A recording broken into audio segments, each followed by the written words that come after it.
नवीन उद्योजक या जिल्ह्यामध्ये येणार नाहीत, जोपर्यंत नवीन उद्योजक येणार नाहीत तोपर्यंत सुशिक्षित बेकारांच्या हाताला काम मिळणार. बीड नगर पर्याय रेल्वे मार्ग एकदाही या वृत्त मुंडे 10 वर्षात त्या रेल्वे कधी बोलल्यात का?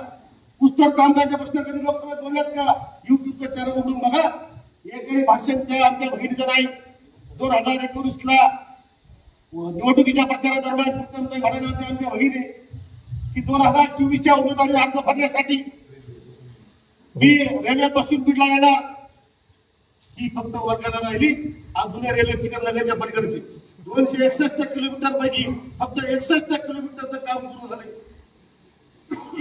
त्याचबरोबर या बीड जिल्ह्यातून 3 रेल्वे मार्गाचं सर्वेक्षण झालंय. सोलापूर धुळे, बीड गेवराई, पैठण आणि श्रीरामपूर या रेल्वे मार्गाचं सर्वेक्षण झाले. पण ते सर्वेक्षण करून चालत नाही. त्या सर्वे करायला त्या ठिकाणी पैसा लागतो, फंड लागतो.